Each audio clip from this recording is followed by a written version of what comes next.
Oh, one question. How old are you? If you don't mind me asking. Yeah, of course. I'm 47 years old. Great. Thank you. Great. So this is an interview for House District 51? Actually, 50. 50. All right. Sorry, we did 51 this morning, I think. Yeah, no worries. Or that might have been 49.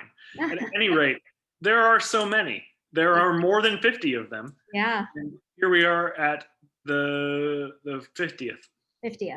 correct. So why don't you introduce yourself and let our readers know who you are and why Okay. you're running? Definitely. So good evening, everyone. I'm Amelia Salvador. I am the candidate for State Representative House District 50, which is primarily the Central Gresham area. I am a single mother of 5 grown children. I recently have a new baby grandson. He was born in April. So, basically, people ask all the time, Amelia, why did you decide to become a candidate? Why did you want to run for office? My answer is pretty simple, is I just want to continue to live in the state of Oregon. I was born and raised here. My parents immigrated from the Philippines to Oregon, and it's just been my home state, and I love it here. It's the livability is wonderful. But it's getting to be quite expensive to live here. And that is one reason why I just, had considered possibly leaving the state because of that reason. And I know many people have. And so I think it's worth fighting for, to just make it affordable and livable to live here in Oregon. And one issue that really put me over the edge was the plastic straw ban. I think that was just a frivolous bill, and I think there are more important vital issues more than plastic straws to focus on at our state. So you got into this because you felt like there were frivolous bills being passed, and some of those bills perhaps were driving up your taxes. The taxes were, yes, livability was getting to be expensive, but again, that one bill really threw me over the edge, was a plastic straw. Why was that the last straw, as it were? Yeah, I've used that phrase, and you know, I am concerned with more of the plastic straws and the plastic litter and the plastic blue tarps and the plastic syringes that litter our streets and our communities, more than a single plastic straw use in a restaurant. So that's why it threw me over the edge, is there's much more plastic garbage on our streets. Well, let's say you get elected. What's the first bill you're going to introduce? One of my main focuses, and that's really important to me, I have a passion for, is the homeless crisis. As I speak to not only my own constituents within my district, and I speak to other citizens in different districts, everybody is really tired and has had enough about the homeless crisis here. So that is one thing I definitely want to focus on if I'm elected to the state. How would you go about that? I am not the expert. I have to rely on the nonprofit experts and the experts that understand the situation more than I do. And to me, I feel like I'm the listening vessel for them and to the constituents. My job is not to know everything. My job is to listen and to bring forth all the information I get from my constituents and the experts and bring it forth into Salem and find good solutions with the information that I gather. I have several ideas to that. I think just mandating a lot of the current laws that we have as far as littering, as far as excessive camping equipment and things to that effect. There's so much to that. It's very complex. And then also addressing the mental health issues and the drug addiction problems that a lot of the citizens on the streets suffer with. So we really have to address that and connect them to the proper resources to make sure that they are able to be self-sustaining and be able to overcome those problems. Okay. Correct me if I'm wrong, but the person who held this seat prior to this race was Carla Peluso. Is that right? Correct. Great. How would you be better than Carla Peluso?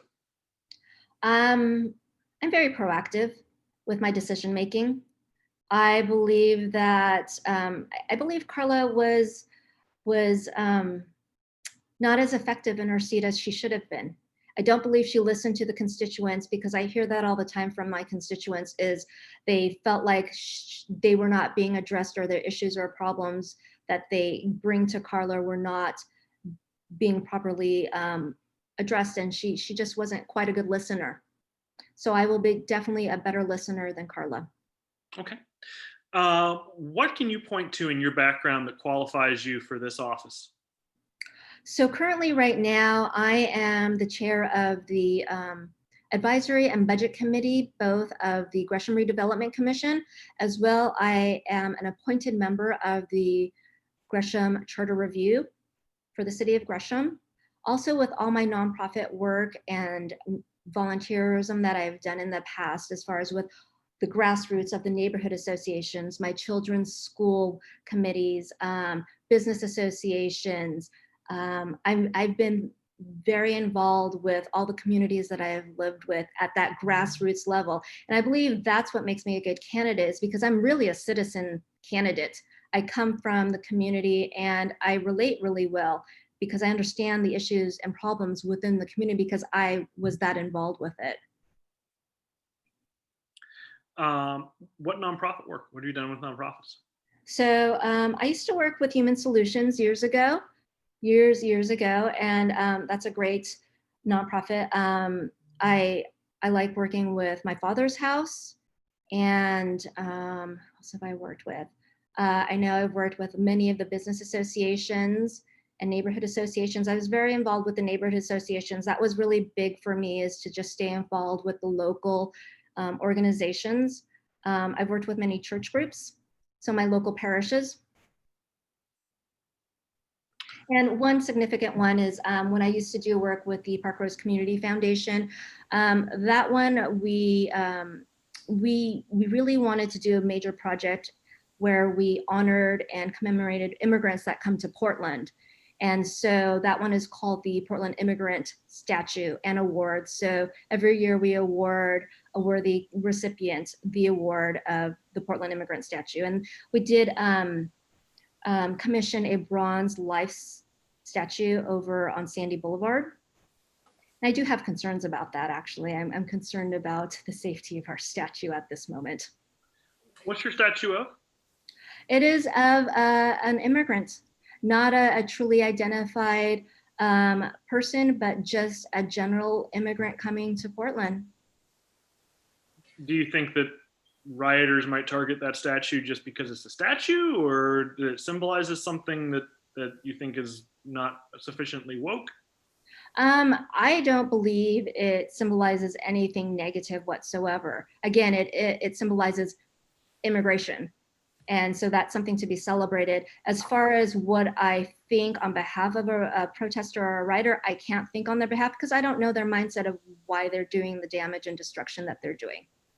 So I am just concerned just in general, because I don't know their mindsets. Okay. Can I ask one, Erin? Oh, Yes, absolutely. can you give the governor a grade on how she's responded to the pandemic? To the pandemic in general, or okay, just the pandemic? I would have to say I'd have to give her not a very good grade. I think she could have been more proactive, and I don't believe she is considering the businesses that are affected, and people not being able to have the ability to go to work right now has affected many people. Small businesses have suffered.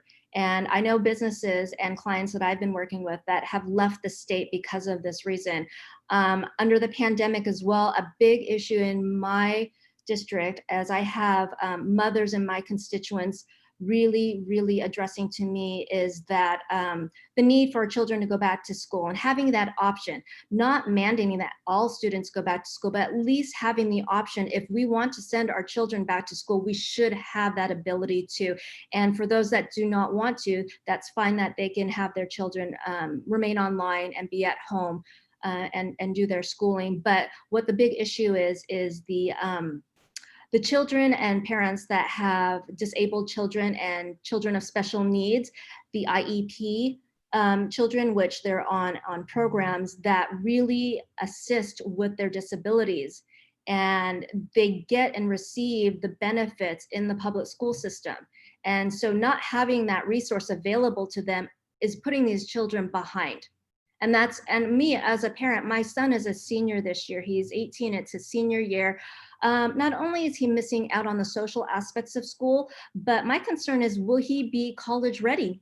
That's my concern, is if he's going to meet the qualifications to qualify to go to college without the in-person schooling that I believe he needs. And I think she needs to address that issue. And if I were to give her a grade on that, I would have to give her a definite 2 to 3, because I don't believe she's managing this very well at all. So you think that you would have her open schools right now? She needs to offer the option to open it for parents that want their children to go to school, because I believe our children's rights are being violated at this point. She is, quite honestly, I feel like she's putting rioters and protesters' rights and civil rights above our children's rights. And that's, to me, I believe that's, our children's rights are just as important. And what should she have done for small businesses in responding to this? She needs to, especially going into the winter months as the weather is getting cooler and colder, small businesses, for example, the restaurants, are not going to have the ability to be able to do outdoor seating and, you know, abide by the COVID restrictions. I think extending the ability to stay open later rather than, I believe, closing at 10 o'clock at this point has been restrictive to many of the restaurants. Having the ability to stay open a little bit later will help the small businesses. And then being a little less restrictive about having some in-person seating and making sure that, of course, social distancing is being practiced indoors, but having the ability to serve the customers is important for them to make their income. They need to have that ability to, I have a constituent business in my district where he is like, he told me when COVID and whether or not they were going to open Multnomah County, he said to me, "Maya, I don't know if I can make it. I really don't think I'm going to be able to make it. If we can't open Multnomah County, I can't do this anymore."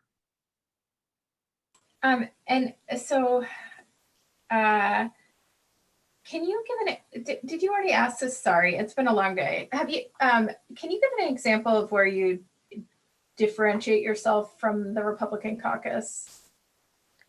How I'm different from the caucus? Yeah. Is there a view where you feel like you're independent of them? How am I independent of them? I guess I would have to say, you know, I'd have to think about that a little bit more. I'm not quite sure. How about I help you on things? Are you voting for Trump for president?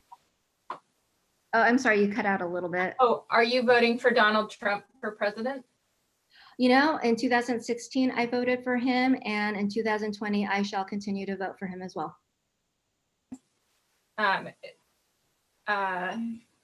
Aaron, do you have other questions? Well, No, I don't think so. I guess I would ask you to like offer a closing pitch of why we should endorse you. Of course. So I believe I'm a really strong candidate for this position, and why I believe I'm a strong candidate for this position is because I really have the skill sets and abilities to be able to legislate in Salem. I believe that I have the maturity. I've really learned a lot from my life experiences as a mother, as I've volunteered through all my job experiences. So I really have and come well equipped with the experience to be in this position. I am 47 years old, and you know, I believe that you need to come in with a sense of experience of life, just in general. And I don't have a lot of political experience, but to me, I consider myself to be a citizen candidate. And I think my constituents are ready and want someone that's not a polished politician, that is a groomed candidate. They really want someone who will represent them and who is like them. So I think that's what makes me a really valid candidate for this position. I'm just very reasonable.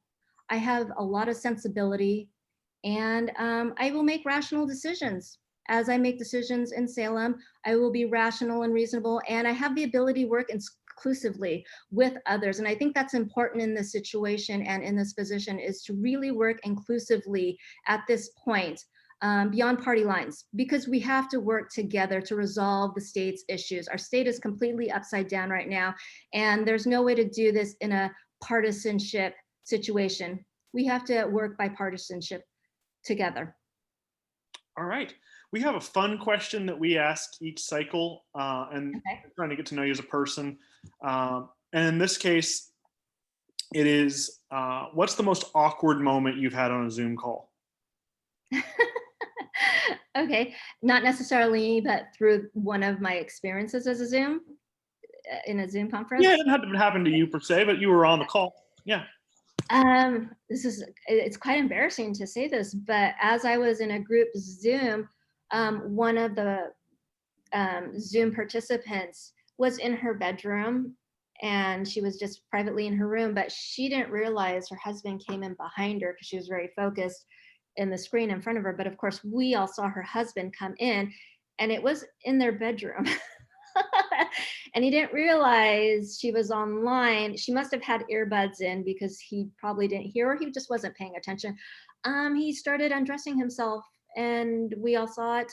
We didn't see anything indiscreet, but we saw, just his unmentionables. And so that was embarrassing. That was sort of, how do you manage that? What do you say at that point? But then it's just funny in this time and age that we are distancing, what do you do? It happens, right? You learn how to deal. All right. Well, Thank you. It was very thank you nice to so meet much you. for your time. You as well. Thank you for your time, and thank you for the opportunity. Take care. Good night.